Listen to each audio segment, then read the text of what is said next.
में हुए बवाल के बाद उत्तर प्रदेश में भी सुरक्षा के कड़े इंतजाम किए गए हैं। आज जुम्मे की नमाज है, उसको ध्यान में रखते हुए भी सुरक्षा के कड़े इंतजाम किए गए हैं। हमारे साथ आईजी लॉ एंड ऑर्डर बात करने के लिए हैं।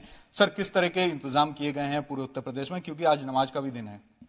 देखिए, दिल्ली प्रदेश में जो घटनाएं हुई हैं उसको सामान्य रूप से उत्तर प्रदेश में सीनियर ऑफिसर्स को ऐसे स्ट्रेटेजिक डिस्ट्रिक्ट्स जहां पर कि पूर्व में घटनाएं घटित हुई थी वहां पर उनको प्लेस किया गया है और विशेषकर वो जिले जो कि दिल्ली प्रदेश के बॉर्डर से लगते हैं वहां पर व्यापक व्यवस्था की गई है। और आज चूंकि शुक्रवार है और विगत में भी जो शुक्रवार के दिन कुछ ऐसी घटनाएं घटित होनी पाई गई थी, इनके सबको मद्देनजर रखते हुए व्यापक व्यवस्था की गई है और पैरामिलिट्री फोर्स के साथ साथ जो डिस्ट्रिक्ट का जितना फोर्स है उसको ऑडिट करके सबको स्ट्रेटेजिकली प्लेस किया गया है।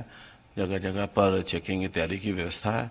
कुल मिलाकर मैं आपको विश्वास से कह सकता हूँ कि पूरी तरीके से उत्तर प्रदेश में शांति व्यवस्था बहाल है, स्कूल्स खुले हैं और सब जो भी हमारा नियमित है जिस प्रकार से वह सब सुचारू रूप से चल रहा है। सर, अलीगढ़ में हुए बवाल को लेकर के भी एसआईटी की टीम की गठन कर दिया गया और बताया जा रहा है कि जल्द ही एसआईटी क्योंकि लगा दिया गया है तो जल्द से जल्द वो रिपोर्ट सौंपेगी, क्योंकि 23 तारीख को जिस तरीके से उपद्रव हुआ था, वहां पे हिंसा हुई थी, बवाल हुआ था, उसके बाद काफी बड़ा ये निर्णय लिया गया है।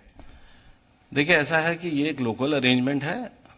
ये एसएसपी अलीगढ़ के द्वारा अपने एडिशनल एसपी और सीओज को और वहाँ के इंस्पेक्टर के माध्यम से एक टीम को गठित करके जो हिंसा हुई थी अलीगढ़ में, जहाँ पर कि 6 लोगों को गंभीर चोटें भी आई हैं, उसमें एक इंक्वायरी इंस्टीट्यूट की गई है, मुकदमे लिखे गए हैं, वो इन्वेस्टिगेट हो रहे हैं। तो ये एक डिस्ट्रिक्ट का लोकल अरेंजमेंट है, इसमें हेडक्वार्टर से कोई कंसर्न नहीं है। बाकी जो भी वो डेवलपमेंट होगी वहाँ की वो हमें अप्राइज कराएंगे और निश्चित तौर पर जो इन्वेस्टिगेशन की जाएगी गहराई से हर तथ्यों पर विचार किया जाएगा, साक्ष्य एकत्रित किए जाएंगे और निश्चित तौर पर जिन लोगों ने शांति व्यवस्था को भंग करने का प्रयास किया गया है उनके विरुद्ध कड़ी से कड़ी कार्रवाई अमल में लाई जाएगी।